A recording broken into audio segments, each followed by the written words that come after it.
Good morning बच्चों अब हमारे द्वारा सतह श्रेणी के अंतर्गत माध्य विचलन का अध्ययन किया जा रहा है। सतह श्रेणी के अंतर्गत आपको पता है क्लास इंटरवल जो होते हैं क्लास इंटरवल के रूप में मूल्य दिए हुए होते हैं, जैसे 0 से 10, 10 से 20 इस तरह से दिए हुए होते हैं और सामने उसके आवृत्ति दी हुई होती है। इसके अंतर्गत जब हमारे द्वारा माध्य विचलन की गणना की जाएगी तो ऐसी स्थिति के अंतर्गत हमारा जो माध्य विचलन है पहले उस औसत को ज्ञात करेगा जो क्वेश्चन में पूछा गया है और फिर उसके बाद माध्य विचलन की गणना की जाएगी। यहाँ पर मैं तुम्हें स्टेप या फॉर्मूले कुछ भी नहीं बता रही हूँ, बल्कि मेरे द्वारा एक प्रैक्टिकली क्वेश्चन करके तुम्हें समझाने का प्रयास किया जा रहा है कि किस तरह से माध्य विचलन की गणना की जाएगी। क्वेश्चन में मैंने आपके जो लिया है वो लिया है सतह श्रेणी mean deviation by X bar और coefficient of mean deviation by X bar. मतलब आपको माध्य विचलन ज्ञात करना है समांतर माध्य की सहायता से और माध्य विचलन का गुणांक भी ज्ञात करना है। यहाँ पर क्वेश्चन आपके दे रखा है क्लास इंटरवल 0 से 10, 10 से 20, 20 से 30, 30 से 40 और 40 से 50। आवृत्तियाँ उसके सामने दी हुई हैं 5, 10, 15, 20 और 25। ये आपकी आवृत्तियां क्वेश्चन के अकॉर्डिंग दी हुई हैं। बच्चों यहाँ पर हमारे द्वारा आवृत्तियों का टोटल कर लिया गया है। सिग्मा एफ जो है हमारा 75 या 75 प्राप्त हुआ है। अब हमारे द्वारा क्योंकि एक्स बार की सहायता से मीन डेविएशन ज्ञात करना है तो हमारे द्वारा एक्स बार की सबसे पहले गणना की जाएगी। जब हम एक्स बार की गणना करेंगे तो क्लास इंटरवल को हम मिड वैल्यू में कन्वर्ट कर देंगे। मिड वैल्यू का फॉर्मूला होता है lower limit upper L1 plus L2 divided 2। 0 और 10 का टोटल आपके 10 हुआ और उसमें 2 का भाग दिया 5 आया। 10 और 20 का टोटल 30 हुआ, 30 में 2 का भाग दिया 15 आया। 20 और 30 50, 2 का भाग दिया 25 आया। इसी तरह 35 और 45 भी प्राप्त आपकी मिड वैल्यू के रूप में हुए हैं। जब हमारे द्वारा मिड वैल्यू का कॉलम निकाल लिया गया तो उसे फ्रीक्वेंसी से एक मिड वैल्यू का कॉलम निकाल लिया गया तो हमारे द्वारा MB इंटू एफ का कॉलम बनाया गया। MB जिसे एक्स सीरीज भी कहेंगे और F जो आवृत्तियां होती हैं इन दोनों को मल्टीप्लाई करेंगे। 5 इंटू 5 10 हो गया हमारे 5 इंटू 5 25 हो गया। 10 इंटू 15 150 हो गया। 15 इंटू 25 375 हो गया। 20 इंटू 35 700 हो गया और 45 इंटू 25 1125 हो गया। यहाँ हमारा सिग्मा fx का जो टोटल किया हमारा 2375 होगा। टोटल करके आप लोग देख लीजिएगा, यदि कोई मिस्टेक होती है तो आप उसको सही कर सकते हैं। वैसे ये सही है, 2375 यहाँ पर हमें प्राप्त हुआ है। अब हम इसकी सहायता से समांतर माध्य की गणना कर सकते हैं। X bar equal to sigma f x divided sigma f. Sigma f x का मान 2375 या 2375 है और सिग्मा एफ का मान 75 है।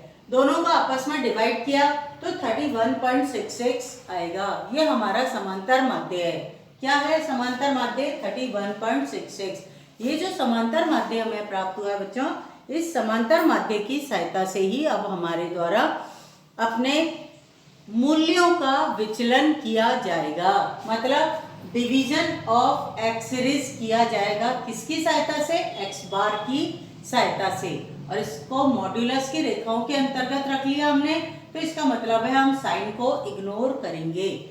यहाँ इसको डी एक्स बार को ज्ञात करने का सूत्र क्या होता है? एक्स माइनस एक्स बार। एक्स के अंतर्गत आपकी मिड वैल्यू है जो दी हुई है 5, 15, 25, 35, 45। मैंने उन सबको उतार लिया है 5, 15, 25, 35, 45।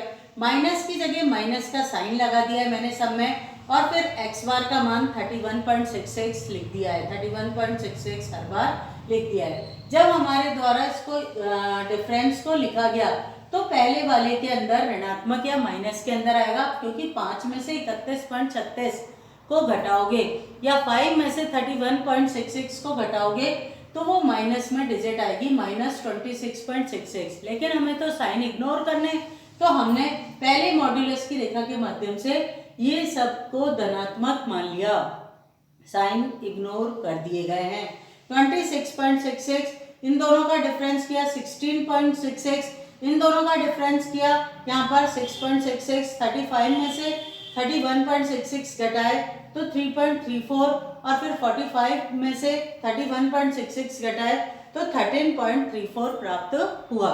यहाँ हमें इस सीरीज का कोई टोटल नहीं करना है, हमें अपने नेक्स्ट कॉलम पे जाना है जिसके अंतर्गत फ्रीक्वेंसी इनटू मॉड्यूलस की रेखाओं के अंतर्गत डी एक्स बार जो दिया हुआ है उसको हमें करना है। डी एक्स बार को मल्टीप्लाई करना है किससे? फ्रीक्वेंसी से। आप देखो इस वाले कॉलम के ऊपर अपनी फिंगर रख लेना और ये जो फ्रीक्वेंसी वाला कॉलम है इस पर अपनी फिंगर रख लेना।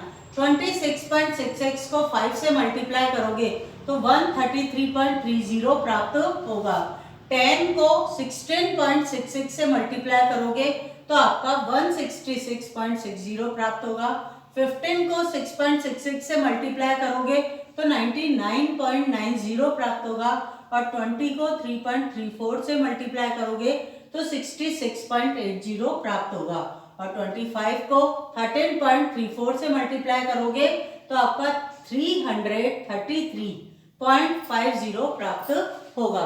एक बात ध्यान रखना बच्चों, क्वेश्चन के अंतर्गत डिजिट को उतारते समय पॉइंट के नीचे पॉइंट आना चाहिए, यूनिट के नीचे यूनिट आनी चाहिए, 10 के नीचे 10 की डिजिट आए और 100 के नीचे 100 की यूनिट 100 की डिजिट आनी चाहिए।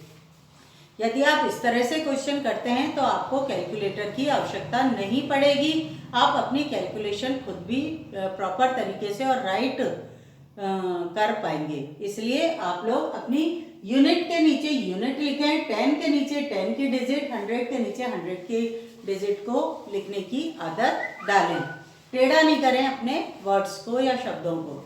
आगे बढ़ते हैं बेटा, इसका टोटल करेंगे हम। सिग्मा एफ डी एक्स बार, जो डी एक्स बार है आपका मॉड्यूलस की रेखाओं में, सिग्मा एफ मॉड्यूलस की रेखा डी एक्स बार 800.10 आपका प्राप्त होता है। यहाँ पर आपके द्वारा मीन डेविएशन बाय एक्स बार का फॉर्मूला लिखा जाएगा। मीन डेविएशन बाय एक्स बार जो होता है सिग्मा एफ मॉड्यूलस की रेखा में डी एक्स बार होता है डिवाइडेड सिग्मा एफ होता है। यहाँ पर आपने अपनी डिजिट पुट करी, सिग्मा एफ डी एक्स बार जो है आपका 800.10 प्राप्त हुआ और सिग्मा एफ आपका 75 प्राप्त हुआ है। इन दोनों को काटने पर 10.66 आपका प्राप्त हुआ। इसे मीन डेविएशन बाय एक्स बार कहेंगे। 10.66 आपका आंसर आएगा। अब आपको एक और क्वेश्चन इसमें सॉल्व करना है जिसे हम कहते हैं कोएफिशिएंट ऑफ मीन डेविएशन।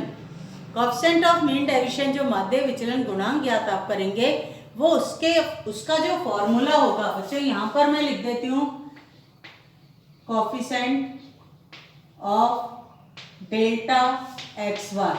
इसका formula delta X bar divided X bar. फॉर्मूले में अपनी डिजिट को पुट करना और अपने आंसर को कर लेना। कल मैं एक क्वेश्चन और कराऊंगी आपको सतह श्रेणी का जिसके अंतर्गत आपको मध्यिका की सहायता से माध्य विचलन की गणना करनी है। आज के लिए अपना इतना ही। इस क्वेश्चन को अपनी कॉपी में कंप्लीटली कर लें। थैंक यू बेटा।